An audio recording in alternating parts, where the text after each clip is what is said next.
गुरुप्रभु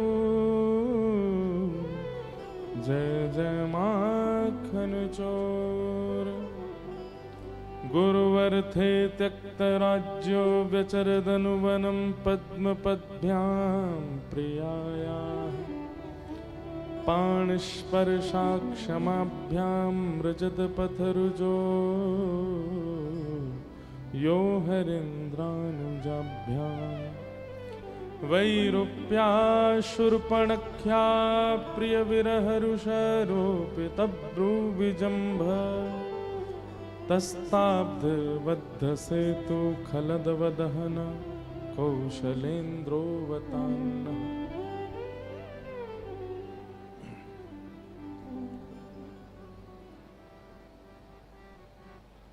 आज मंगल रामनवमी का दिवस है।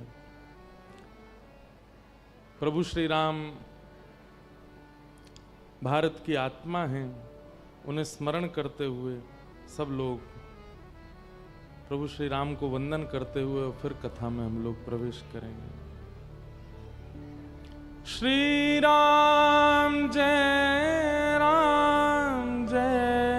जय राम।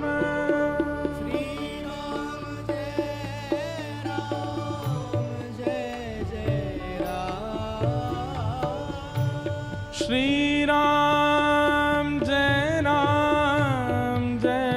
जय राम।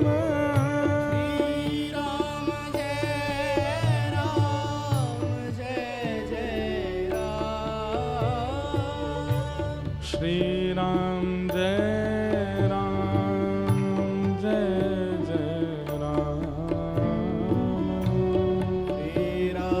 सब लोग गाओ। ये विजय मंत्र है। इस मंत्र का नित्य गान करने वाले की कभी पराजय नहीं होता। वो ये विजय मंत्र, विजय महामंत्र है। सब लोग गाओ। श्री राम जय जय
कौशल्या के प्यारे राम।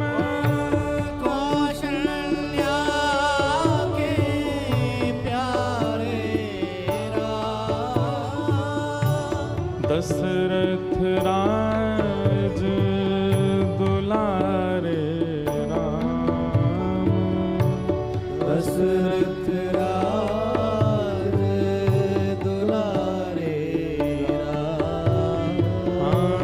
दशरथ राज दुलारे राम। दशरथ राज दुलारे राम। हे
दशरथ राज दुलारे राम, दशरथ राज दुलारे राम, श्री हनुमत प्राण प्यारे राम, प्राण प्यारे राम, श्री हनुमत प्राण प्यारे राम, हनुमत प्राण प्यारे राम, श्री सीता नैन के तारे राम, सीता नैनन तारे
बाजे बधैया बाजे सहनैया, बधैया बाजे सहनैया, बाजे बधैया बाजे सहनैया, बधैया बाजे सहनैया। हाँ प्रगटे हैं चारों भैया अवध में बाजे बधैया, प्रगटे हैं चारों भैया अवध में बाजे बधैया, प्रगटे हैं चारों भैया अवध में बाजे बधैया, प्रगटे हैं चारों भैया अवध में बाजे राजा रामचंद्र भगवान की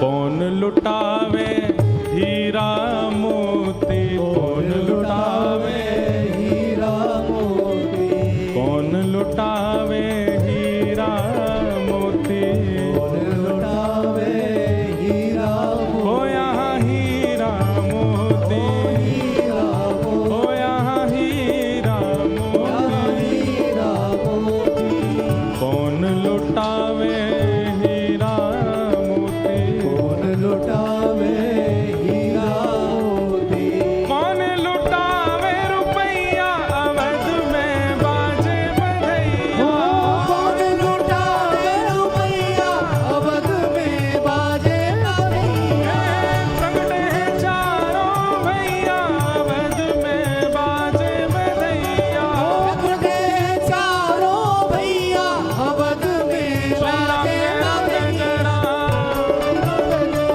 श्री राम जय राम जय जय राम, श्री राम जय राम जय जय राम, श्री राम जय राम जय जय राम, श्री राम जय राम जय जय राम, श्री राम जय राम जय जय राम, श्री राम जय राम जय जय राम, बोलो श्री राम जय राम जय जय ओ राम, श्री राम जय राम जय जय राम, श्री राम जय राम जय जय श्री राम जय राम जय जय राम। राजा लुटावे हीरा मोती, राजा लुटावे, हीरा मोती, राजा लुटावे हीरा मोती, राजा लुटावे हीरा मोती, हाँ मैया लुटावे रुपैया अवध में बाजे बधैया, भैया लुटावे रुपैया अवध में बाजे बधैया, प्रगटे हैं चारों भैया अवध में बाजे बधैया, प्रगटे हैं चारों भैया अवध में बाजे झांझ मृदंग ताल ढप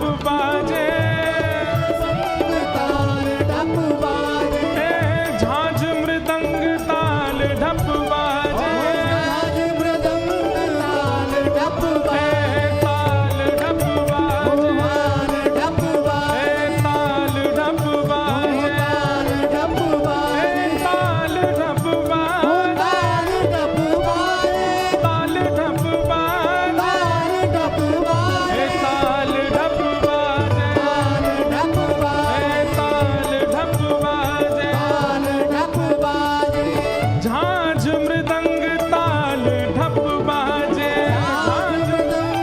ताल ढप बाजे। इतने मृदंग बज रहे हैं, ताल बज रहे हैं, फिर है का रहे हो है सब नाचत ताता थैया, सब नाचत ताता थैया, अवध में बाजे बधैया, नाचत ताता थैया, अवध में बाजे बधैया, सब नाचत ताता थैया अवध में बाजे बधैया, नाचत ताता थैया, अवध में बाजे बधैया, यहाँ प्रगटे चारों भैया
विराज जाओ।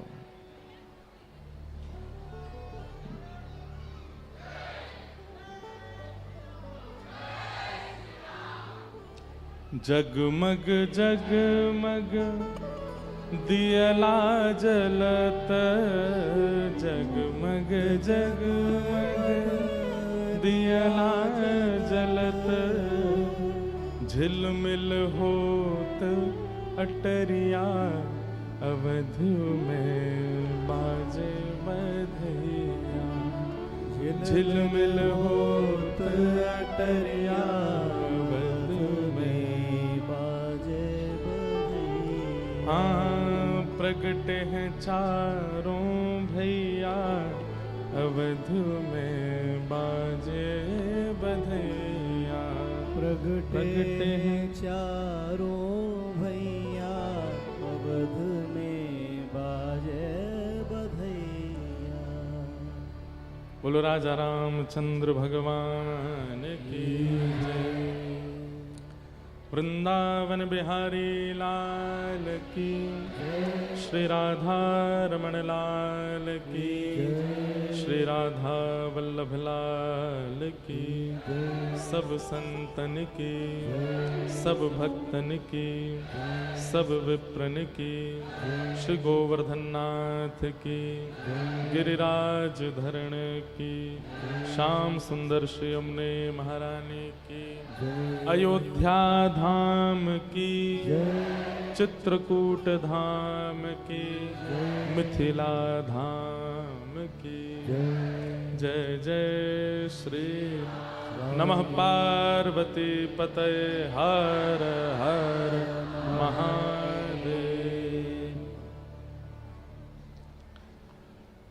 परम मंगल में प्रात अखिलेश्वर, अकारण करुणा वरुणालय भक्त वांछा कल्पतरु, तड़िद्वत विनिंदित पीतांबरधारी श्री बालकृष्ण लाल की, पंडरीनाथ भगवान की वांग्मयी शब्दमयी प्रतिमूर्ति हम आप सबके मध्य में विराजमान श्रीमद् भागवत महापुराण को बारंबार प्रणाम।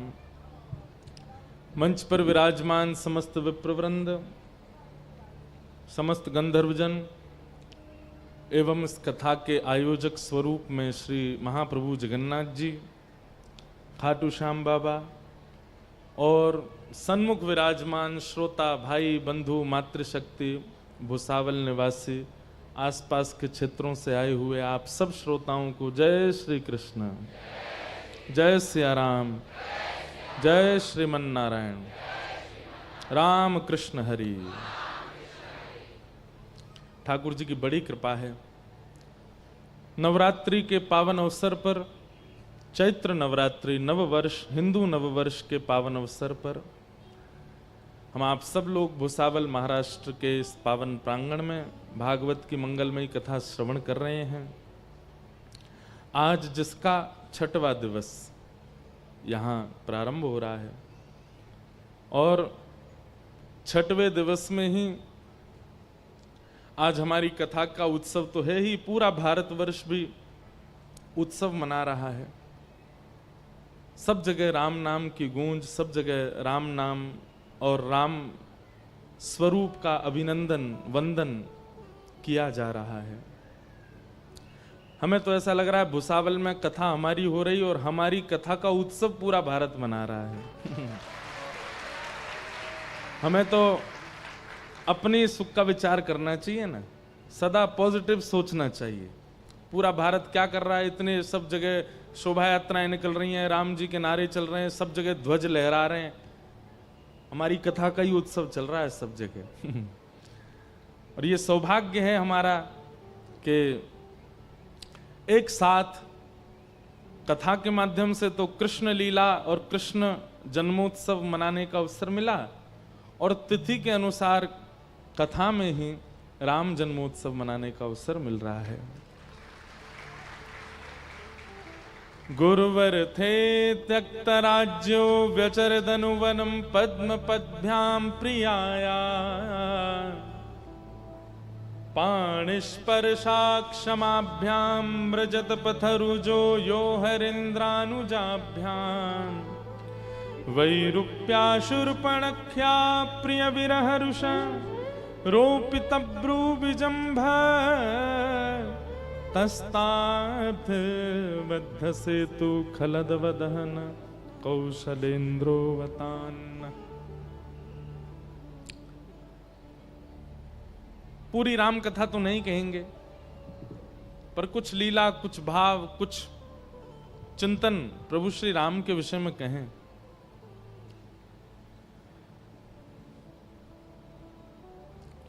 चार स्वरूपों में प्रकट हुए हैं ठाकुर जी आज ही के दिन दशरथ जी के यहां पर। यहां भरत जी भी ठाकुर जी हैं, लक्ष्मण जी भी ठाकुर जी हैं, शत्रुघ्न जी भी ठाकुर जी हैं, चारों ठाकुर हैं। किंचित भी भेद नहीं है, बस उनके धर्म में भेद है, स्वधर्म भेद, प्रेम में भेद नहीं कहेंगे, थोड़ा परिवर्तन है। श्रेष्ठ और अति श्रेष्ठ और अति अति श्रेष्ठ ऐसा स्वभाव है। हमारे यहाँ पे तो श्री रामानुज संप्रदाय के एक आचार्य जी ने ग्रंथ लिखा, उस ग्रंथ में कहा राम जी का जो प्रेम है वो सामान्य है, भरत जी का जो प्रेम है वो राम जी से विशेष है, लक्ष्मण जी का जो प्रेम है वो भरत जी से भी विशेष, इसलिए विशेषतर है, और श्री शत्रुघ्न जी का प्रेम वो विशेषतम है। शत्रुघ्न जी ऐसे पात्र हैं जिनके बारे में ज्यादा चर्चा होती ही नहीं है, पर राम अवतार में यदि सबसे बड़ा प्रेमी यदि कोई है तो वो श्री शत्रुघ्न जी महाराज। राम जी का धर्म क्या है? विशेष। कैसे? सामान्य। पिता ने आज्ञा दी, 14 वर्ष राम वनवासु, राम जी पिताजी की आज्ञा मान करके वन में चले गए। बहुत ध्यान से सुनिएगा।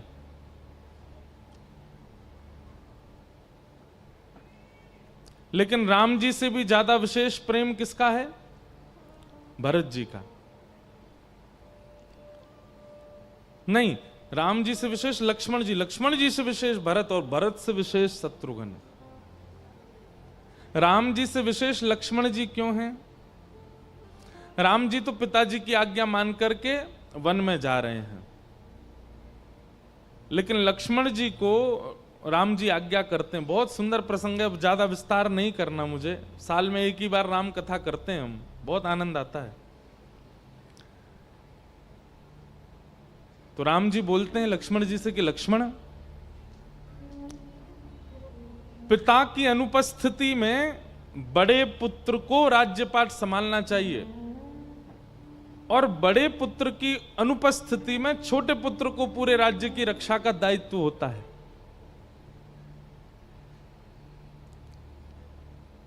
पिताजी अभी अचेत अवस्था में हैं, वो अयोध्या संभाल नहीं पाएंगे, और मुझे 14 वर्ष के लिए वन में जाना है। भरत और शत्रुघ्न दोनों अपने नानी के घर गए, मामा के यहां गए हैं। बच्चे मैं तुम्हें आज्ञा दे के जाता हूं कि मैं 14 वर्ष के लिए वन जा रहा हूं। अयोध्या का ध्यान रखना, माताजी का ध्यान रखना, पिताजी का ध्यान रखना, सब कुछ व्यवस्थित करके रखना।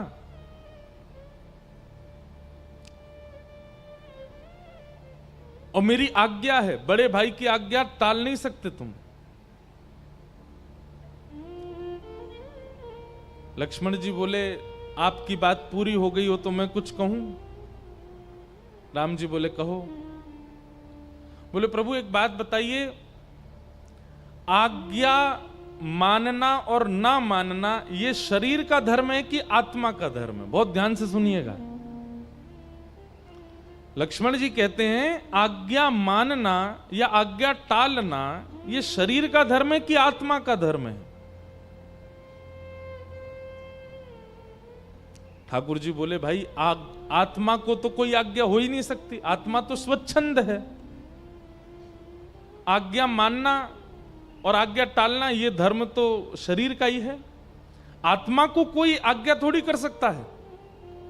अब मेरे गुरु अगर मुझे आज्ञा कर दें कि ए भाई इंद्रेश सुनो, तुम देह छोड़ो और इसके अंदर जो आत्मा है वो निकल करके बाहर आ जाओ, तो मैं चाह करके भी मेरी आत्मा वो पालन नहीं कर पाएगी। आत्मा को कोई आज्ञा नहीं होती। राम जी बोले आज्ञा तो शरीर का धर्म है, आत्मा का नहीं। तो लक्ष्मण जी उत्तर देते हैं तो ठीक है, शरीर आपकी आज्ञा मानेगा क्या कि अयोध्या से बाहर नहीं जाना, शरीर यहीं रहेगा, लेकिन आप एक पग अयोध्या से बाहर रखिए, आत्मा निकल करके आपके पीछे जाएगी, मैं देह त्याग कर दूंगा आपके बगैर। बहुत ऊंची बात है, समझ में आई हो तो बस हृदयस्थ कर लेना। मानो लक्ष्मण जी कह रहे हैं आपकी आज्ञा नहीं तोड़ूंगा मैं, शरीर तो अयोध्या में ही रहेगा, लेकिन प्राण आपके साथ जाएंगे।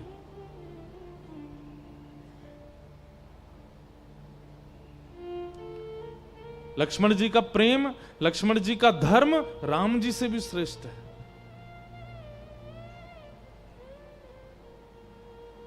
और लक्ष्मण जी को साथ जाना पड़ा, क्योंकि राम जी बोले अगर मैंने हठ पूर्वक लक्ष्मण से कहा कि तुम रहो तो ये रह और जाएगा, कहेगा ठीक है मैं हूं अयोध्या में, आप अयोध्या से बाहर जाके देखिए, फिर मत कहिएगा कि लक्ष्मण कहां चले गए तुम।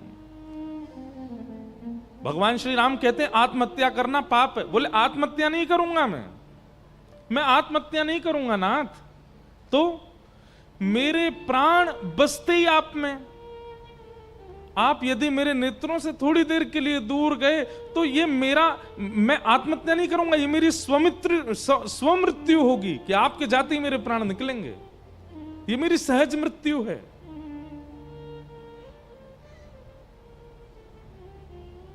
इसमें मैं कुछ कर नहीं सकता हूं प्रभु। राम जी बोले जल्दी वस्त्र बदलो, चलो हमारे साथ। चल दिए। लेकिन भरत जी का प्रेम वो लक्ष्मण जी से भी विशेष है। क्यों? बहुत विस्तृत प्रसंग है, इनकी चौपाइयां गाई जाएं तो आनंद। अब हमको चौपाइयों का अभ्यास कम है, देख के तो गा दें, विस्मृति में ऐसे नहीं है। सब लोग ध्यान पूर्वक इधर देखो, कथा सुनो। हम क्यों पूजते हैं प्रभु श्री राम को, हम क्यों वंदन करते हैं राम दरबार का? भाई जीवन कैसा होना चाहिए, प्रेम कैसा होना चाहिए, धर्म कैसा होना चाहिए, निर्णय कैसा होना चाहिए, ये प्रभु श्री राम के परिवार से सीखिए। आपको हम स्पष्ट रूप से कह दें, हमारे संतों ने, हमारे कई विशिष्ट महापुरुषों ने सीता जी का पुनर्वनवास इसको स्वीकार नहीं किया। आज भी हमारे कई संत ऐसा मानते हैं कि ये हुआ ही नहीं है। ये तो बाद में कई हमारे ग्रंथों से छेड़छाड़ की गई, कई बात, कई भाव उनमें हम लोगों को विचलित करने के लिए डाले गए हैं। और यदि हुआ भी है तो उसका रूप वैसा नहीं है जैसा हम लोगों को समझ आता है।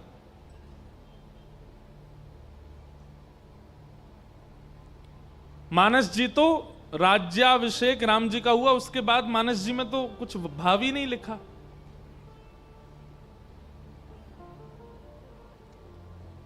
रामायण अद्भुत है। लक्ष्मण जी का प्रेम राम जी से विशेष, लेकिन भरत जी का प्रेम, जब भरत जी लौट करके आए, पता चला पिताजी की मृत्यु हो गई, अपनी मां कैकेयी का त्याग कर दिया और समस्त अयोध्या वासियों के साथ राम जी को वापस ले जाने के लिए भरत जी गए चित्रकूट। और वहां चित्रकूट जब पहुंचे, आहा इतना सुंदर प्रसंग है। भरत जी जब जाते हैं चित्रकूट, ऐसा वर्णन आता है कि जैसे ही कामदगिरी पर्वत दिखाई दिया भरत जी को, जिस पर्वत पर राम जी रह रहे थे, निवास कर रहे थे, निषाद राज ने कहा, हे भरत जी महाराज देखिए वो जो पर्वत है ना, उसी पर्वत पर ऊपर एक बड़ा वृक्ष दिखाई दे रहा है, उसी वृक्ष के नीचे कुटिया बना करके राम जी रहते हैं। भरत जी ने जहां से उस पर्वत को देखा, कहते हैं भरत जी वहां से पैदल चल के नहीं गए, दंडवती परिक्रमा करते हुए गए, दंडवत करते हुए गए। क्यों? बोले जिस मार्ग पर मेरे भैया चल के गए वहां मैं चल के जाऊंगा। लेटे लेटे गए। कहते हैं एक मार्ग, एक समय ऐसा बीच में आया कि भरत जी मार्ग भटक गए, कहां जाना है? तो आकाश से देवता भरत जी की भक्ति को देख रहे थे, उन्होंने पुष्प वर्षा करके पगडंडी बना दी, भरत जी को बताया कि ऐसे जाइए आप। ऐसा भरत जी का प्रेम। लेकिन जो बात मुझे विशेष कहनी है वो सुनो, भरत जी का प्रेम कैसा। जैसे ही पहुंचे राम जी के पास, भरत जी ने जैसे ही राम जी को देखा वनवासी भेष में, अपनी भाभी को देखा वनवासी भेष में, छोटे भाई को देखा, भरत जी को पहली दृष्टि पड़ती तो मूर्छा आ गई, मूर्छित हो गए भरत जी, देख ही नहीं पाए। और जब होश में आए, राम जी के चरणों से लिपट गए। भैया आपने मेरी प्रतीक्षा क्यों नहीं की, आप क्यों चले आए वन में? राम जी बोले क्योंकि मुझे पता है तुम आ गए होते तो मेरा कभी वनवास होता ही नहीं।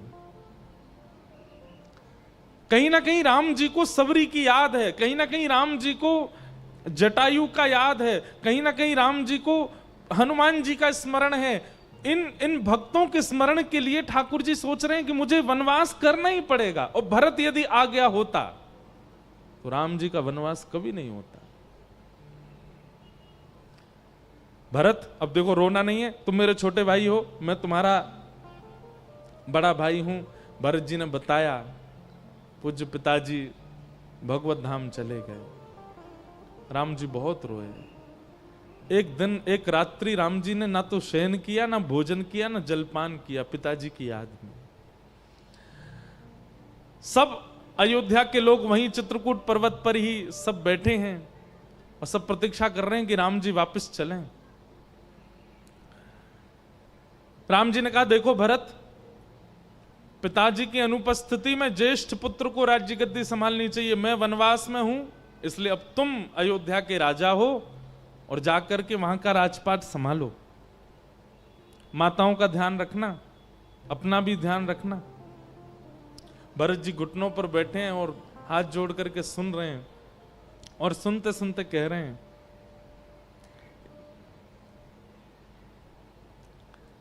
भैया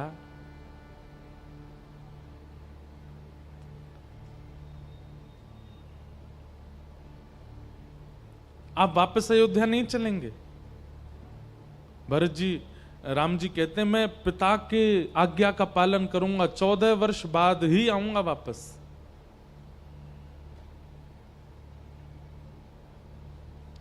भरत जी ने कहा कि हम ऐसा कर लें कि आप और लक्ष्मण वापस चले जाइए, कुछ दिन का वनवास तो आपका हो ही चुका है, अब आगे का जो वनवास है वो मैं और शत्रुघ्न करेंगे, क्योंकि इस वनवास का दोषी मैं खुद को मानता हूं। यदि मेरा जन्म ना हुआ होता तो मेरी मां के चित्त में कभी इच्छा प्रकट नहीं होती कि मैं राजा बनूं, इसलिए दोषी मैं हूं। आगे का वनवास मैं कर लूंगा, पिता की आज्ञा भी पूरी हो जाएगी और अयोध्या के लोग प्रसन्न हो जाएंगे, आप राजा, और मैं बहुत प्रसन्न होऊंगा नाथ यदि आप अयोध्या वापस जाते हैं तो।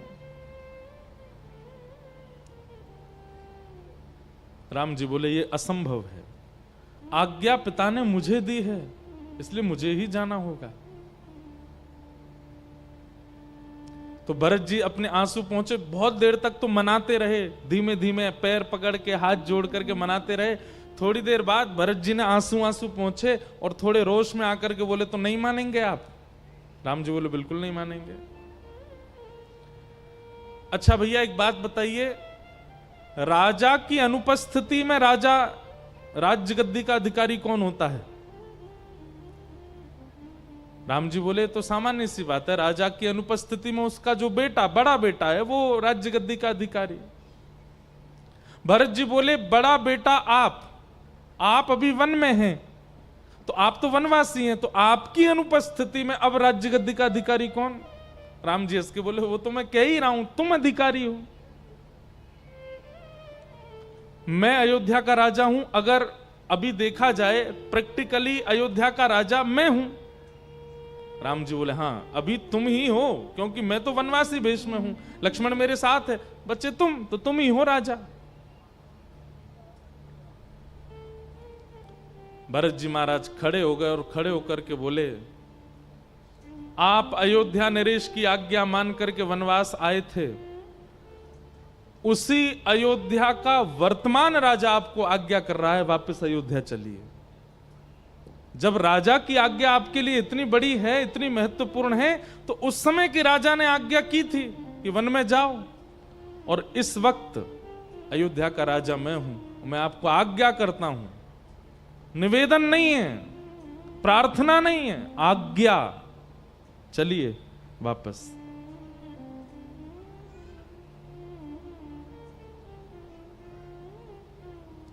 राम जी अब कोई उत्तर नहीं दे पा रहे, क्योंकि भरत जी ने पहले ही बुलवा दिया मुख से कि राजा मैं हूं।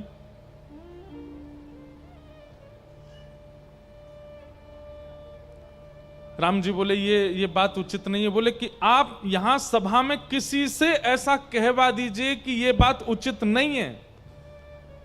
अगर कोई बोल दे कि मेरी बात अनुचित है तो आप वापस आ जाइएगा।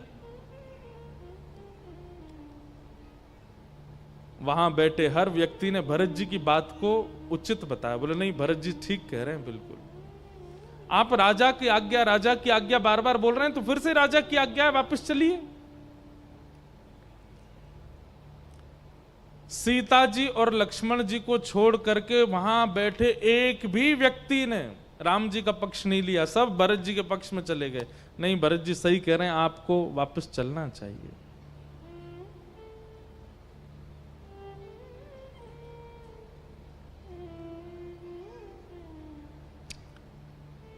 कुछ देर विचार करने के बाद गुरुदेव की ओर जब देखा राम जी ने, तो गुरुदेव ने भी आज्ञा की, नहीं, भरत की बात से मैं सहमत हूं, आप चलो।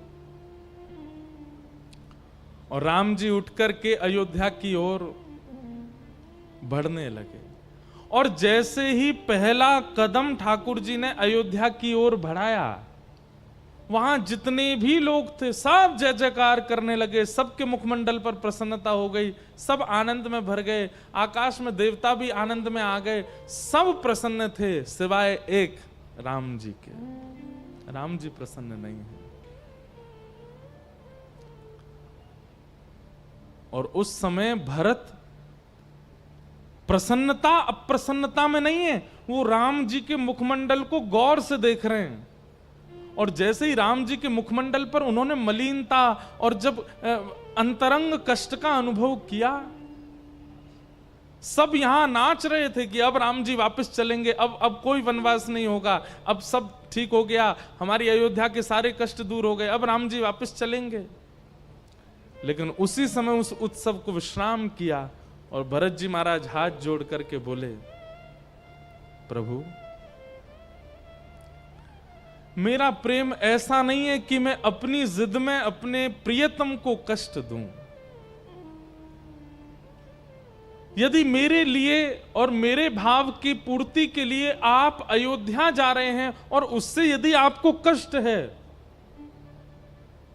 तो मैं ऐसा कष्ट नहीं दे सकता। मेरा प्रेम ऐसा नहीं है। मेरा प्रेम तो तत्सुखे सुखित्वम, आप जिसमें सुखी है मैं उसमें सुखी हूं।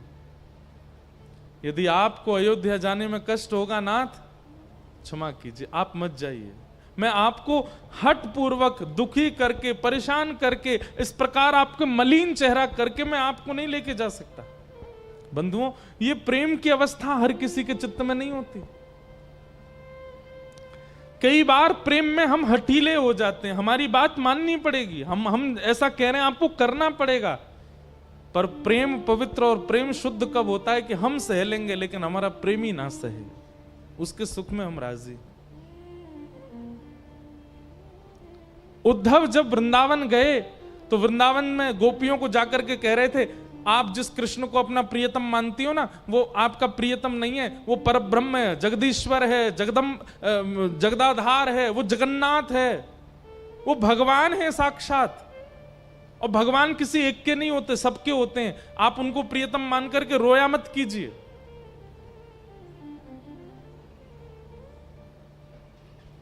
गोपियां तब एक बात कहती हैं, उद्धव, वृंदावन से मथुरा 6 किलोमीटर है। कितना? 6 किलोमीटर। कृष्ण की हमसे दूरी केवल 6 किलोमीटर है, यानी कि 2 कोस। एक कोस में 3 किलोमीटर होते हैं। कृष्ण हमसे 2 कोस दूर है बस उद्धव। हम चाहें तो दिन में 3 बार मिलके आ सकती हैं उनसे, लेकिन आज वर्षों बीत गए, आज तक नहीं गई हैं। क्यों?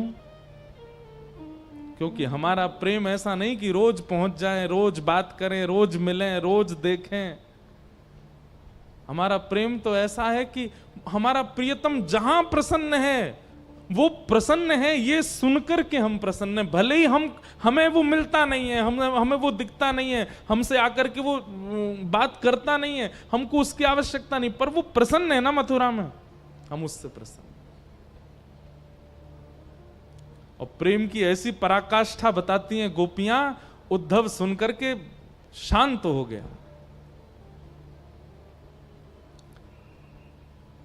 हमारा प्रेम देखने का नहीं है, हमारा प्रेम स्पर्श का नहीं है, हमारा प्रेम सुनने का नहीं है, हमारा प्रेम पकड़ने का नहीं है। हमारा प्रेम तो अपने प्रियतम को प्रसन्न देखने का है, और यदि वो प्रसन्न है तो हम प्रसन्न हैं। इसीलिए रामावतार में, रामलीला में श्री भरत जी को गोपी ही माना गया है। ये गोपी हैं।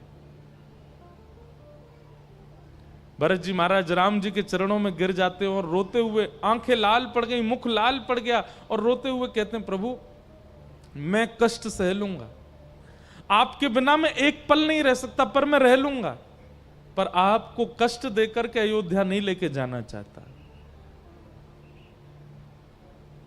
आपकी इच्छा, आपकी रुचि यदि वन में रहने की है तो आप वन में ही रहिए।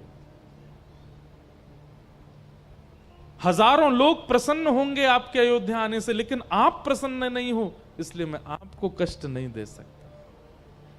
लेकिन याद रखिएगा, 14 वर्ष मैं भी राज सिंहासन पर नहीं बैठूंगा। मेरे भैया एक परन कुटी में रहते हैं तो मैं भी घर के अंदर नहीं रहूंगा। मेरे भैया जमीन पर सोते हैं तो मैं भी जमीन पर नहीं सोऊंगा, मैं किसी पलंग पर नहीं सोऊंगा। मेरे भैया ब्रह्मचर्य का पालन कर रहे हैं तो मैं भी एक ब्रह्मचर्यत्व का पालन करते हुए निर्वहन करूंगा।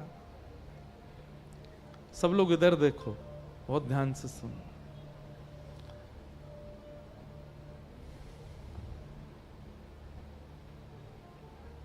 लेकिन 14 वर्ष से एक दिन भी अधिक यदि हुआ तो ये भरत आपको जीवित नहीं मिलेगा। भरत जी ने गिनवा दिया, आज कितने दिन हो चुके हैं आपको वन आए हुए, और अभी कितना वर्ष कितने दिन रह गए हैं। बोले मैं एक एक क्षण गिनूंगा, और 14वें वर्ष के अंतिम क्षण में भी आप यदि नहीं आए, अंतिम क्षण के भले अगले क्षण आए, तो भी मैं जीवित नहीं मिलूंगा, मैं प्राण त्याग दूंगा। ये भरत जी का प्रेम है। लक्ष्मण जी के प्रेम में तो कहीं ना कहीं जिद है कि आप बाहर जाके देखो, मैं प्राण निकाल दूंगा अपने, मैं जीवित नहीं रहूंगा। लेकिन भरत जी के प्रेम में जिद नहीं है, भरत जी के प्रेम में हट नहीं है। इसलिए भरत जी का प्रेम लक्ष्मण जी से भी विशेष है। राम जी से विशेष लक्ष्मण, लक्ष्मण से विशेष भरत, और भरत जी से भी विशेष हैं रामायण के एकदम गोपनीय पात्र जिनका नाम है शत्रुघ्न जी महाराज। क्यों? शत्रुघ्न जी हमेशा पर्दे के पीछे ही रहे, उनकी चर्चा मंचों पर हुई नहीं है ज्यादा।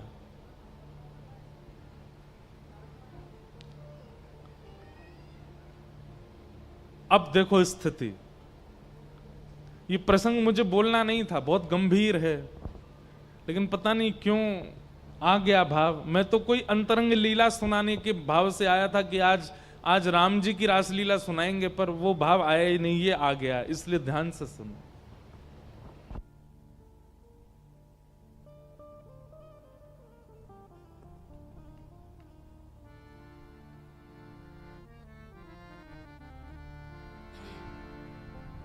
श्री राम जय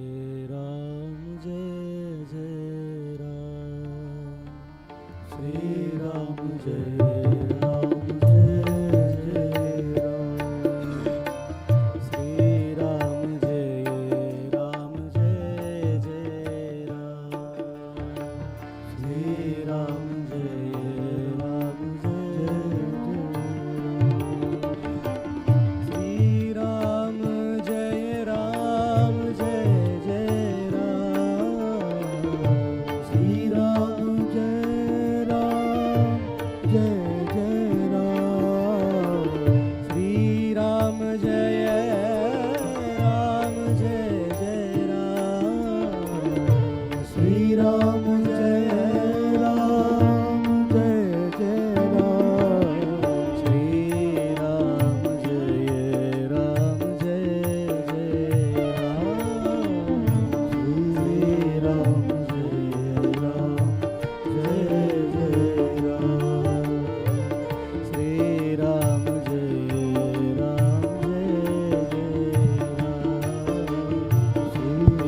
शत्रुघ्न जी महाराज, सब लोग इधर देखो, इधर देखो, ध्यान से सुनो। शत्रुघ्न जी का प्रेम भरत जी से भी श्रेष्ठ है। अब भरत जी की बात सुनकर के लगता नहीं होगा कि इनसे भी अच्छा कोई प्रेम हो सकता है, पर शत्रुघ्न जी का है। अब देखो, राम जी चले गए वन में, लक्ष्मण जी चले गए उनके साथ, भरत जी ने क्या किया? बोले भरत जी वापस अयोध्या लौट के आए ही नहीं। अयोध्या की सीमा पर ही पूरी प्रजा को भीतर करके, तीनों माताओं को भीतर करके अयोध्या में, और वहीं अपनी पत्नी और अपने सब परिवार को हाथ जोड़ करके बोले अब मैं अयोध्या में नहीं रहूंगा, मैं नंदग्राम में रहूंगा। और नंदग्राम में एक छोटी सी झोंपड़ी बना करके, उसमें गड्ढा करके, भीतर रह करके भिक्षा याटन करके, और जो रोटियां भिक्षा में प्राप्त होती उनको जमीन में रखते, और जब भूख बहुत अतीत में होती तो उसमें से थोड़ा तिनका पा करके। असली वनवास तो भरत जी ने किया। जटाएं बनाई जाती हैं, पर भरत जी की तो अपने आप जटा बन गई थी। पृथ्वी में सोते थे पूरे दिन, हा राम हा राम हा राम कहते कहते रोते थे। और भरत जी की पत्नी अपने घर वालों को सौगंध दे दी थी भरत जी ने कि कोई भी मुझसे मिलने नहीं आएगा। भरत जी की जो पत्नी है वो दूर एक शिला थी, वहां शिला के पास खड़ी होकर के उस शिला के पीछे से देखती थी उस झोंपड़ी को जहां भरत जी रहते थे। क्योंकि भरत जी ने कहा था अगर मुझे कोई परिवार का सदस्य दिख गया तो मैं अपने प्राण त्याग दूंगा, कोई मुझसे मिलने नहीं आएगा जब तक राम जी नहीं आ जाएंगे। उनकी पत्नी वहीं से थोड़ा सा उनको निहार लेती है, और जब भरत जी को देख लेती हैं तब जलपान करती हैं। स्वयं भी फलाहार किया केवल 14 वर्ष तक। अरे राम जी की तो सब गाते हैं, पर राम जी से ज्यादा सहा तो अयोध्या के लोगों ने।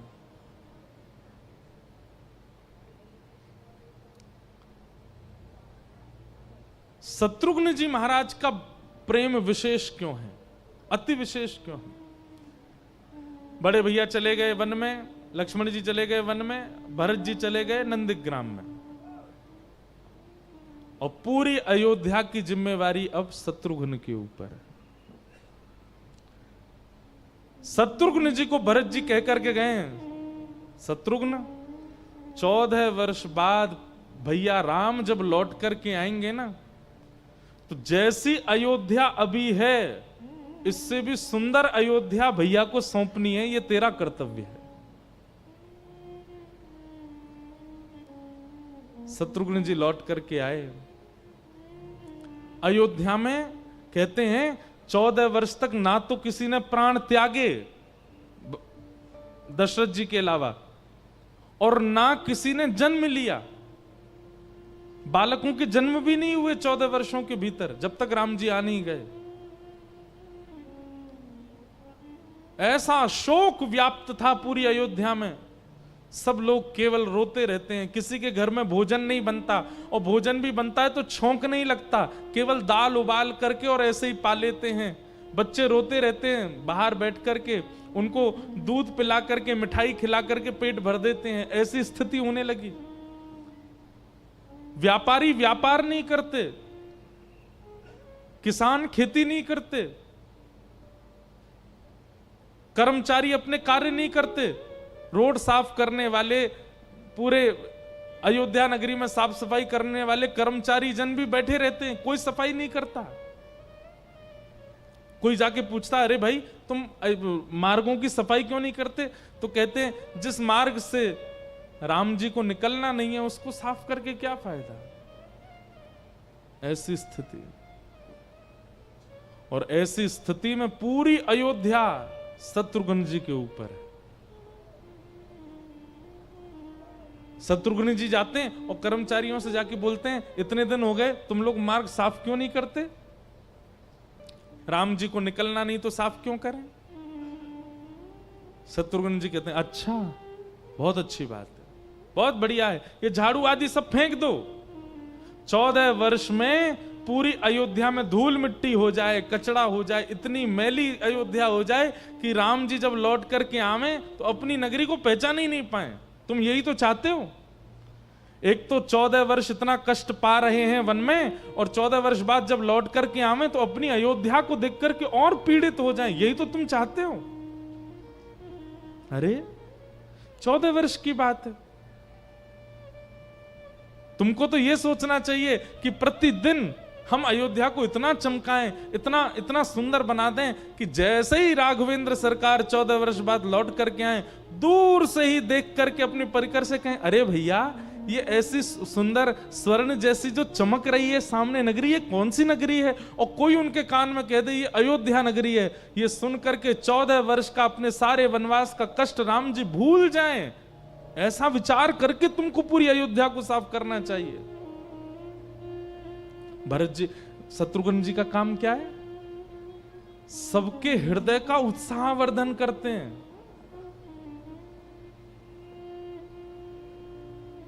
देखिए, कष्ट सबके जीवन में आता है, पर उस कष्ट के समय पर कई लोग आपको सिंपैथी दे जाते हैं, कई लोग आपकी पीठ पे हाथ थपथपा जाते हैं, कई लोग कहे सब ठीक हो जाएगा, सब बढ़िया हो जाएगा, कहने वाले सब होते हैं, पर साथ खड़े रहने वाला व्यक्ति वो हमेशा याद रहता है। मेरे जीवन में ऐसी स्थिति आई थी, पर ये हमारे साथ खड़ा था।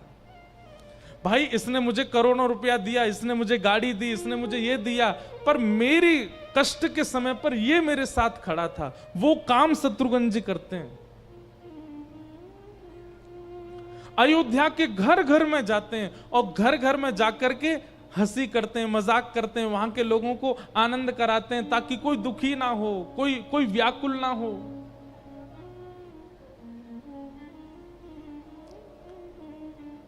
और स्वयं एकांत में बैठकर के इतना रोते हैं दोनों तीनों भैयाओं की याद में। लेकिन जैसे ही कोई सामने आता तुरंत अपने आंसू पहुंच करके खड़े हो जाते हैं और कहते हैं, अच्छा अब आज क्या हो रहा है, आज क्या बनाया तुमने घर? अपने घर भोजन नहीं करते, घर घर जाके भोजन करते हैं। घर के लोग कहते हैं आज तो हमने कुछ नहीं, दाल उबाली है बस। अच्छा, राम जी आते तो भी उबालते तुम? अरे अपनी पाक विद्या को इतना निपुण कर लो, इतना अच्छा अच्छा भोजन बनाओ कि 14 वर्ष में तुम्हारे हाथों में ऐसा रस आ जाए कि राम जी आवे, और जब तुम उनको पवाओ तो प्रसाद पाते ही वो सुखी हो जाएं।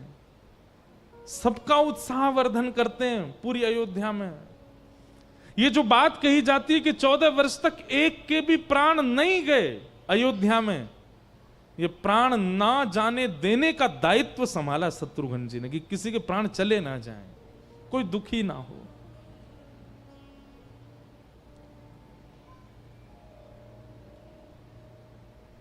अपने घर आते हैं, तीनों माताएं अपने अपने कक्ष में हैं, ना कुछ खाती हैं, ना कुछ पीती हैं, ना कुछ बोलती हैं। शत्रुघ्न जी महाराज आते हैं और आकर के जब घर की स्थिति देखते हैं, सब रो रहे हैं। शत्रुघ्न जी बीच आंगन में बैठ जाते हैं और जोर जोर से कहने लगते हैं, अरे भैया सबको तो राम ही प्यारे हैं, सबको तो भरत ही प्यारे हैं, सबको तो लक्ष्मण ही प्यारे हैं, इस बेचारे छोटे शत्रुघ्न का तो कोई ध्यान ही नहीं रखता। इतने में कौशल्या जी निकल करके आती हैं, और कौशल्या जी जैसे ही आती हैं तो जैसे राम जी कौशल्या से मिलते हैं, शत्रुघ्न जी बिल्कुल वैसे ही बन जाते हैं राम जी की तरह।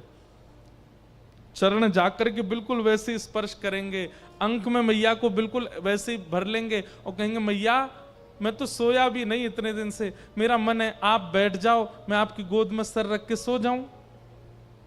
कौशल्या जी का हृदय भराता है, जैसे मानो राम बोल रहा हो। तुरंत कौशल्या जी बैठ जाती हैं, आना बेटा, आ तो सो जा। और तुरंत जैसे राम जी सोते हैं बिल्कुल वैसे ही मैया की गोद में सर रख देते हैं, उंगली पकड़ लेते हैं और कहते हैं, माँ वो जो लोरी भैया को आप सुनाती हैं मुझे भी सुनाओ ना।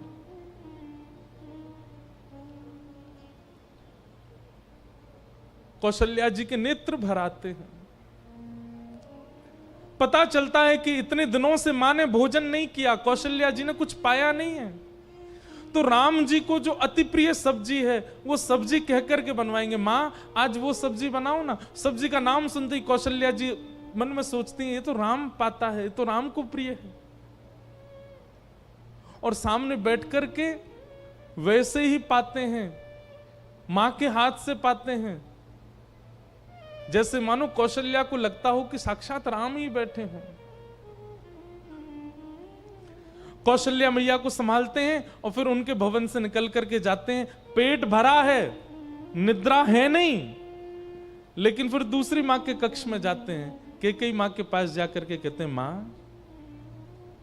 भरत जी को जो प्रिय सब्जी है आप वो बनाइए ना, मुझे बहुत तेज भूख लगी। जबकि भूख है नहीं, खा के आई अभी अभी, लेकिन केवल मां को संभालना है। कैकेयी जी तो इतने कष्ट में है, इतने विरह में, क्योंकि भरत ने भरी सभा में त्याग किया है कि मैं आपको कभी मां नहीं बोलूंगा। शत्रुघ्न जी जब मां कहकर के बोलते हैं तो कैकेयी रोने लगती है। और भरत को जो प्रिय है वो सब शत्रुघ्न जी पाते हैं, पहनते हैं और मां के साथ वैसे ही खेलते हैं जैसे भरत जी खेलते थे।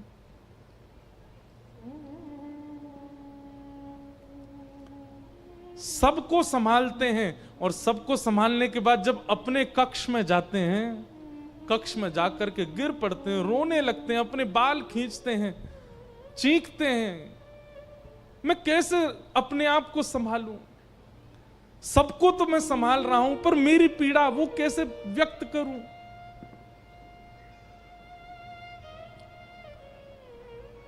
क्योंकि सबकी अनुपस्थिति है, केवल शत्रुघ्न है, इसलिए राजा का दर्जा शत्रुघ्न जी को मिला हुआ है। सुबह सुबह मंत्री, महामंत्री, सेनापति बड़े बड़े गाजे बाजे लेकर के शत्रुघ्न जी के द्वार पर आते हैं और जैसे एक राजा को उठाया जाता है, एक वाद्य बजा करके, जय जयकार करके, वैसे शत्रुघ्न जी को सब उठाते हैं। शत्रुघ्न जी को इतना क्रोध आता है कि ये लोग वाद्य बजा रहे हैं, ये लोग जय जयकार कर रहे हैं मेरी और मेरे भाई वहां वन में, लेकिन तुरंत अपने आप को रोकते हैं। इनका क्या दोष? इनका कोई दोष तो नहीं। तुरंत अपना जो क्रोध है उसको शांत करते हैं, प्रसन्न मुद्रा धारण करते हैं, वस्त्र धारण करते हैं और बड़ी प्रसन्न अवस्था में बाहर निकल के आते हैं। आज तुमने बहुत अच्छा संगीत बजाया, मुझे बहुत अच्छा लगा। ऐसे अभ्यास करो, जब राम जी आएंगे ना उनको सुनाना, प्रसन्न हो जाएंगे। तुम बहुत अच्छा गा रहे थे, तुम्हारा स्वर मुझे बहुत अच्छा लगा। सबका उत्साह वर्धन करते हैं श्री शत्रुघ्न जी। एक प्रसंग तो ऐसा है, शत्रुघ्न जी को खबर मिली कि गौशाला में बछड़े बछिया गाय का दूध नहीं पीते और गाय भी चारा नहीं खाती। शत्रुघ्न जी गौशाला गए और गौशाला जाकर के गायों से बोले, आप सब चारा क्यों नहीं खाती हैं? और चारा ना खाने की वजह से आपका दूध नहीं बनता, इन बालकों का पेट नहीं भरता, आप ऐसा क्यों कर रही हैं? तभी सुरभि गाय बोल पड़ी, हम दूध किसी व्यक्ति विशेष के लिए प्रकट नहीं करती हैं, किसी का पेट भरने के लिए दूध नहीं बनाती हैं अपने थनों में। हमारे तो दूध का निर्माण का भी केवल एक ही उद्देश्य था कि राम जी का अभिषेक होगा, राम जी पान करेंगे, राम जी उसका आस्वादन करेंगे, हमारा किसी रूप में दूध का भोग उनको लगेगा, इसलिए हम करती थी। अब जब राम ही नहीं है तो फिर क्यों प्रकट करें? शत्रुघ्न जी वहीं बैठ गए, बैठ करके बोले, अच्छा तो आप लोग इसलिए चारा नहीं खा रहे हैं? हाँ ठीक है, बिल्कुल मत खाइए। ग्वारिया को बुला के कहा, कल से इनको चारा वारा डालना ही नहीं, जब खाना नहीं तो डालना क्यों? आप लोग अपने भाव में ही रहिए। मैं तो अब प्रतीक्षा कर रहा हूं 14 वर्ष बाद जब राम जी आएंगे तो राम जी का राज्याभिषेक होगा और राज्याभिषेक में देवी आएंगे, देवता आएंगे, ऋषि आएंगे, संत आएंगे, बड़े बड़े महर्षि आएंगे। उस समय वशिष्ठ गुरु कहेंगे कि भाई पयः स्नानम, पय कहते हैं दूध को, दूध से स्नान कराओ राजकुमार का। तब मैं कहूंगा, हे गुरुदेव, हमारी अयोध्या में तो गायों के पास दूध है ही नहीं, उन्होंने चारा ही नहीं खाया, और किसी गैया ने चारा नहीं खाया तो उनके बच्चों ने दूध नहीं पिया। बड़े होकर के तुम्हारी जो ये बच्चियां हैं इनके भी गर्भ में दूध नहीं होगा। तब राम जी का अभिषेक करने के लिए अन्य गांवों की गायों का दूध मंगाना पड़ेगा। तब तुम देख के खुश हो जाओगी ना, किसी और गैया के दूध से राम जी का अभिषेक होगा तब। अरे तुमको तो ये सोचना चाहिए कि जैसे ही राम जी आवे, किसी पात्र में भर करके दूध ना ले जाया जाए, राम जी को तुम्हारे थनों के नीचे बैठा दिया जाए और अपने आप तुम्हारे चारों थनों से दूध निकलने लगे, उनको देखते ही ऐसा भाव रखना चाहिए। अयोध्या में दूध की धार बह चले, सरजू जी का पानी बिल्कुल श्वेत हो जाए राम जी के आते ही, और कोई पूछे ये क्या हुआ, बोले राम जी को देखते ही समस्त अयोध्या की गायों का मन वात्सल्य से भर गया और उनके थनों से अपने आप दूध निकलने लगा। तुमको तो ये सोचना चाहिए। ऐसा सुनते ही गायों ने चारा खाना शुरू कर दिया, बछड़ा बछियाओं ने दूध पीना शुरू कर दिया। ये श्री शत्रुघ्न जी महाराज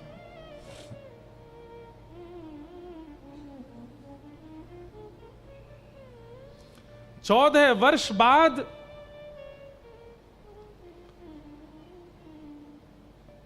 अयोध्या को यथा योग्य बना करके राम जी को देने का दायित्व निभाया शत्रुघ्न जी महाराज ने।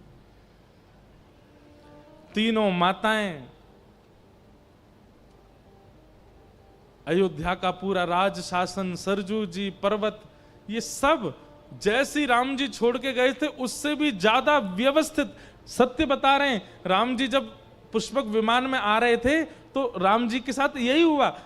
दूर से अयोध्या को देखा तो जब पहली बार लंका को देखा था तो लंका देख करके राम जी के मन में आया ये लंका कितनी सुंदर है, ऐसी सुंदर हमारी अयोध्या होती।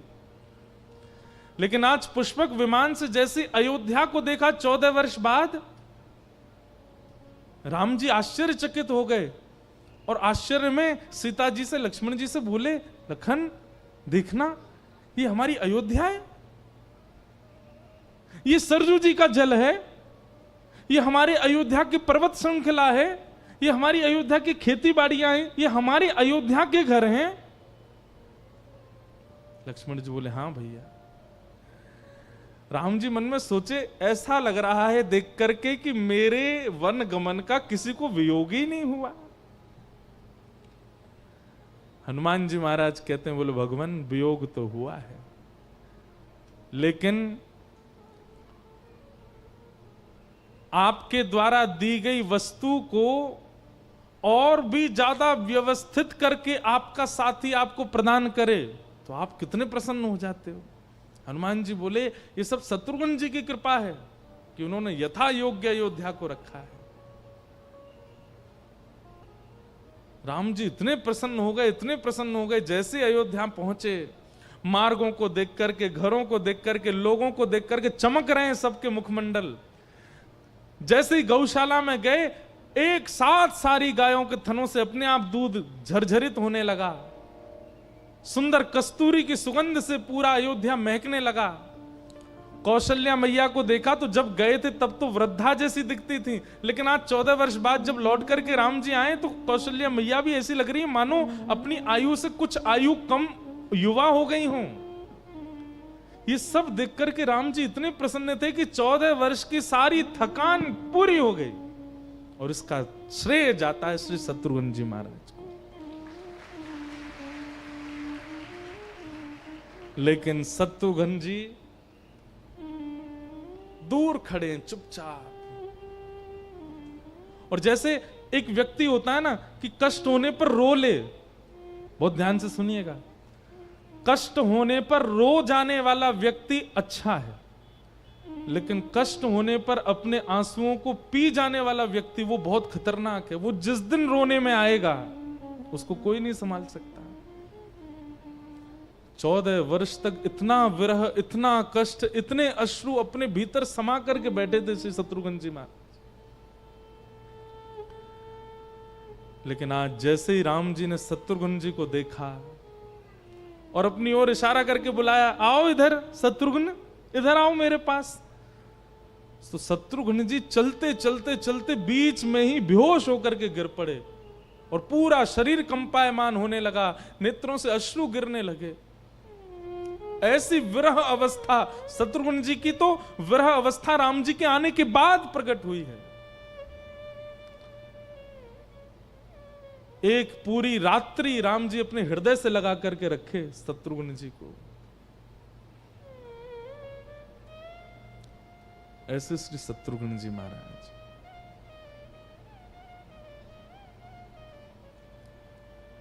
अद्भुत है राम कथा।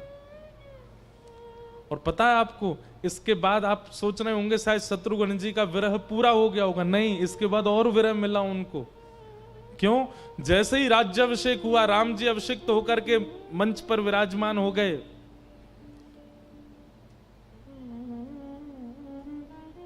तभी सबसे पहला संदेश आया मधुपुरी, हमारे मथुरा से। और संदेश आया कि भगवान, एक मधु नाम का दैत्य है, उसने यमुना के समीप इस नगरी को बहुत बुरी तरह से क्षतिग्रस्त कर रखा है।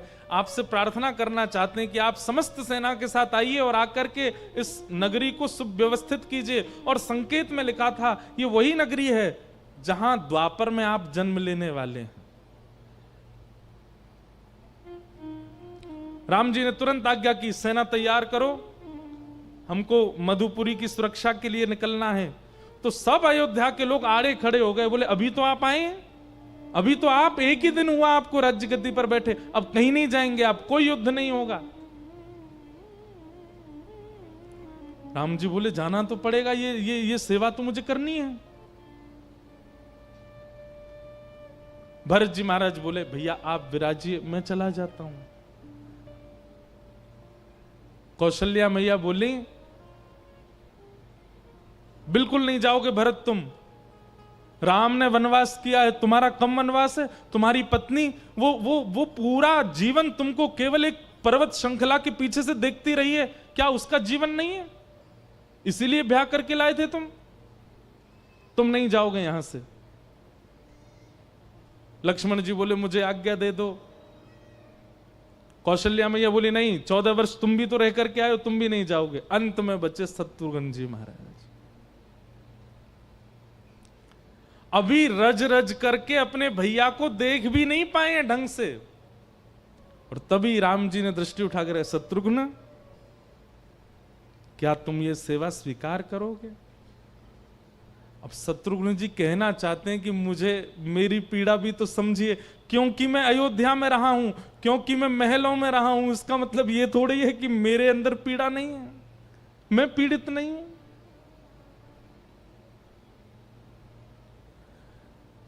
राम जी कहते हैं शत्रुघ्न सेना लेकर के तुम मधुपरी निकल जाओ।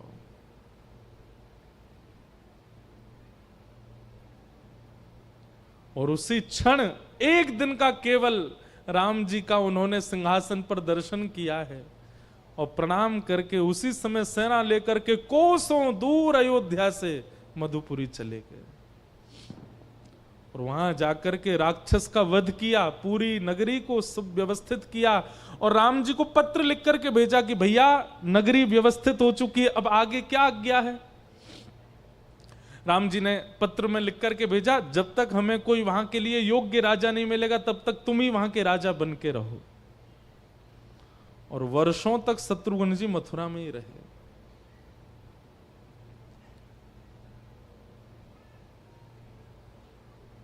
राम जी को सबने गाया, भरत जी को सबने गाया, लक्ष्मण जी को सबने गाया, पर शत्रुघ्न की पीड़ा किसी ने नहीं समझी। इसीलिए हमारे आचार्य चरण कहते हैं कि सबसे विशेष प्रेम धर्म यदि किसी का है, एक शब्द नहीं बोले कभी, श्री शत्रुघ्न जी महाराज। हमारे यहां कहते हैं पूरे भारत में रामलीला अगर सबसे सुंदर कहीं होती है तो वो मथुरा की होती है। क्यों? वो तो कृष्ण की नगरी है। वह रामलीला इतनी अच्छी क्यों होती है? आप कभी रामलीला का दर्शन करना, मथुरा की रामलीला अद्भुत ही होती है। वहां कृष्ण लीला, रासलीला होती हैं, रासलीला के मंचन होते हैं, पर रामलीला अद्भुत ही होती है मथुरा की। और वो भी चतुर्वेदी समाज के हमारे ब्राह्मण लोग करते हैं। क्यों इतनी अद्भुत क्यों होती है? तो कहते हैं शत्रुघ्न जी महाराज का विरह अब फूटने लगा। अब वो रोक नहीं पाते थे, सिंहासन पर बैठे बैठे रोने लगते थे। हाँ राम, हाँ भरत, हाँ लक्ष्मण, हे मां सीते।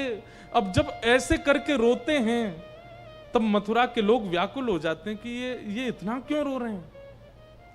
तब मथुरा के लोगों ने विचार किया कि इनको अपने परिवार की बहुत याद आती है, क्यों ना हम एक काम करें, हम में से कोई राम जी का रूप, हम में से कोई लक्ष्मण, हम में से कोई भरत, हम में से कोई सीता जी बनकर के इनके सामने नाट्य किया करें, इनके सामने लीला दिखाया करें, ताकि इनका मन प्रसन्न हो। लक्ष्मण जी, शत्रुघ्न जी व्याकुल हृदय से बैठते हैं, और मथुरा के ब्राह्मण समाज के चतुर्वेदी लोग वे सब लीला दिखाते हैं, और वो लीला देख करके श्री शत्रुघ्न जी महाराज प्रसन्न होते हैं। वर्षों बाद फिर मथुरा के ब्रजवासियों ने पत्र लिखा राम जी को, और तब पत्र में ये सारी बातें लिखी राम जी को कि आपने कभी विचार किया कि आपको अयोध्या इतनी सुंदर कैसे मिल गई, आपकी अयोध्या की गाय इतनी हृष्टपुष्ट कैसे मिल गई, श्री कौशल्या मैया इतनी युवा अवस्था में कैसे दिखने लगी? क्योंकि शत्रुघ्न जी ने संभाला है, और आपने उन शत्रुघ्न जी को मथुरा भेज दिया। ठीक है, हम सबकी रक्षा हो गई, कम से कम अब एक दूसरा राजा चुन करके इनको वापस बुलाइए। तब राम जी को पता तो उनको सब है ही, पर लीला, जिसको ठाकुर जी बहुत प्रेम करते हैं ना, उसको विरह बहुत देते हैं। संपूर्ण राम जी और पूरा परिवार फिर मथुरा आया। लक्ष्मण जी का परिवार, शत्रुघ्न जी का परिवार आगे बढ़ गया था, उन्हीं को राज्य गद्दी पर बिठा करके, और श्री शत्रुघ्न जी को हृदय से लगा करके फिर वापस अयोध्या लेकर के गए।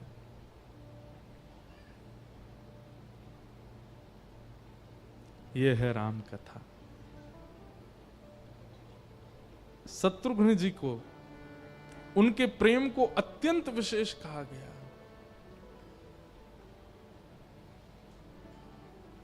देता है कन्हाई जिसे प्रेम की दशा, देता है कन्हाई जिसे प्रेम की दशा, देता है कन्हाई जिसे प्रेम की दशा, देता है कन्हाई जिसे प्रेम की दशा। हो सब विधि उसकी लेता है परीक्षा, सब विधि उसकी लेता है परीक्षा। कैसे? एक बात कहूं बंधुओं, भक्ति भी यदि बहुत आसानी से मिल गई ना आपको, तो समझिएगा आपने कहीं गड़बड़ी तो की है, कहीं चूक तो की है। अगर आपका प्रेमी, प्रेमास्पद प्रियतम यदि बहुत सरलता से आपको मिल गया, कोई आपको परिश्रम विशेष करना नहीं पड़ा, मैं क्षमा प्रार्थी होकर के कहूं, वो प्रेम लंबे समय तक टिक नहीं पाएगा। क्यों? क्योंकि आप प्रेम के अभाव का भय देखा ही नहीं है आपने। प्रेम के बिछुड़ जाने का भय आपको पता नहीं है, इसलिए आप बहुत लंबे समय तक प्रेम नहीं कर पाएंगे। प्रेम में तो परीक्षा हो, तब प्रेम की गरिमा, प्रेम की महिमा और प्रेम की स्थिति पता चलती है, प्रेम की वैल्यू पता चलती है।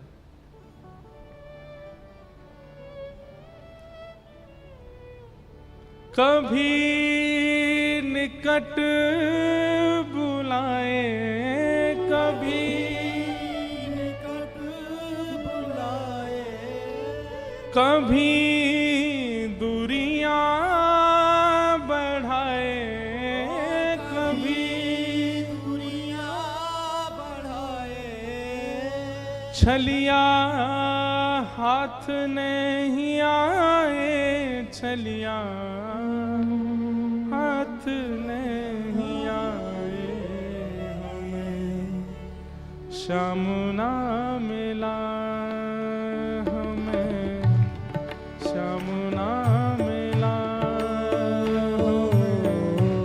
श्याम ना मिला, हमें श्याम ना मिला। हे सुने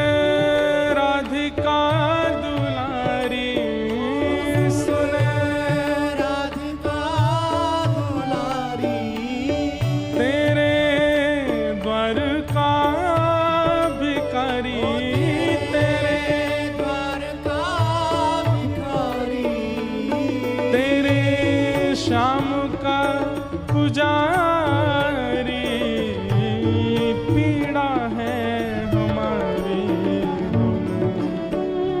श्याम ना मिला हमें, श्याम ना मिला हमें, श्याम ना मिला हमें, श्याम ना। अच्छा, एक बात अभी अभी मन में आई।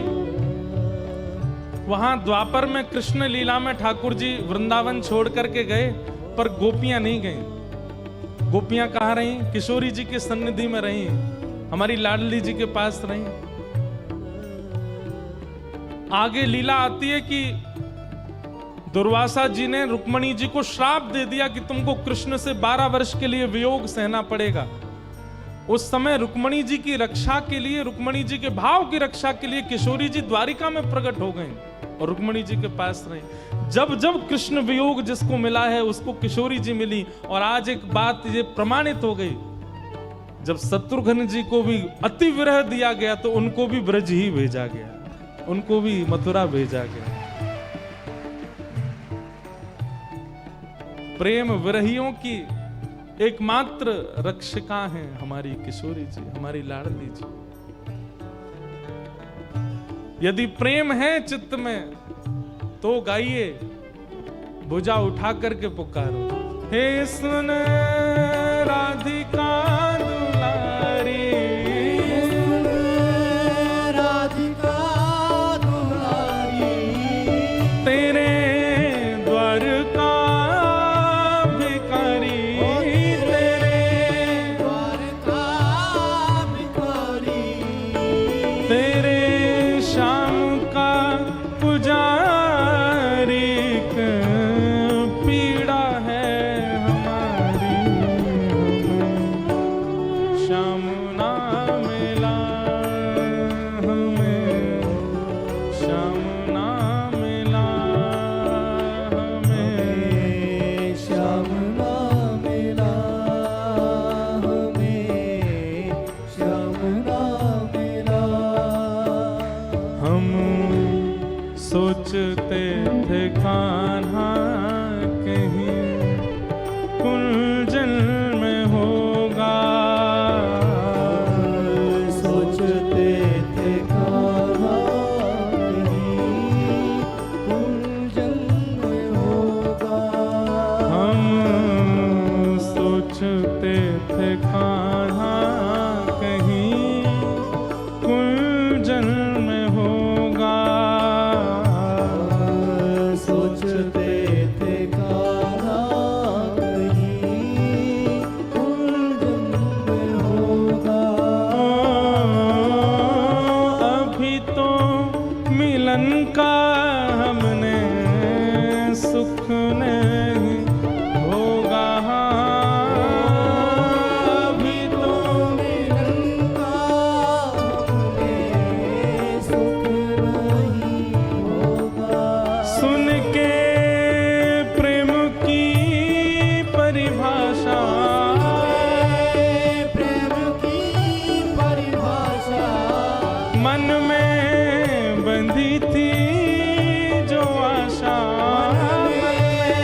बंधी थी जो आशा, आशा हुई रे निराशा, झूठी दे गया दिलासा, श्याम ना मिला हमें, श्याम ना मिला हमें, श्याम ना मिला हमें, श्याम ना मिला। हे सुन राधिका दुलारी,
कहे सब कोई अपना जहान से कहे सब कोई अपना जहाज से कहे सब कोई अपना जहान से कहे सब कोई उसके लिए मैं कभी दिन रात रोई उसके लिए ही मैं दिन रात रोई नेह दुनिया से तोड़ा नेह दुनिया से तोड़ा नाता सबरे से जोड़ा नाता सामने से जोड़ा उसने ऐसा मुख मोड़ा हमें कहीं का न छोड़ा हमें श्याम ना मिला हमें श्याम ना मिला हमें श्याम ना मेरा श्याम ना मेरा हे सुन राधिका दुलारी सुन राधिका दुलारी तेरे द्वार का भिखारी तेरे द्वार का भिखारी तेरे श्याम का पुजारी पीड़ा है हमारी श्याम ना मिला हमें श्याम ना मिला हमें श्याम ना मेरा श्याम ना मेरा हमें श्याम ना मिला हमें श्याम ना मिला हमें श्याम ना मेरा श्याम ना मेरा हमें श्याम ना मिला हमें श्याम ना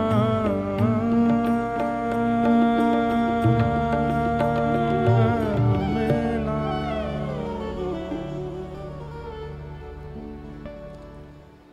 स्वभाव है ठाकुर जी का, अति प्रेम जिससे करते हैं उसको बहुत विरह देते हैं। और चारों भाइयों में वह प्रेम भरत के लिए तो सबको दिखा, लक्ष्मण के लिए तो सबको दिखा, परंतु अंतरंग भाव तो यह है कि प्रेम पूरा दिया गया है शत्रुघ्न को। और प्रेम में यदि मिलन होता है ना, तो मिलन के बाद धीमे धीमे प्रेम घटने लगता है। विरह जितना ज्यादा है, दूरी जितनी ज्यादा, व्याकुलता जितनी ज्यादा, प्रेम उतना पवित्र, उतना स्वच्छ। छोटे भाई होते हुए भी शत्रुघ्न जी को वह स्वच्छ प्रेम प्राप्त हुआ है। संपूर्ण लीला भी जो लोग टीवी पर देखते हैं या कथाओं में सुनते हैं, वहां भी शत्रुघ्न जी का ज्यादा जिक्र नहीं किया जाता, क्योंकि ऐसा विशेष प्रकाश कहीं किया नहीं है। वो विरह में ही रहे हैं।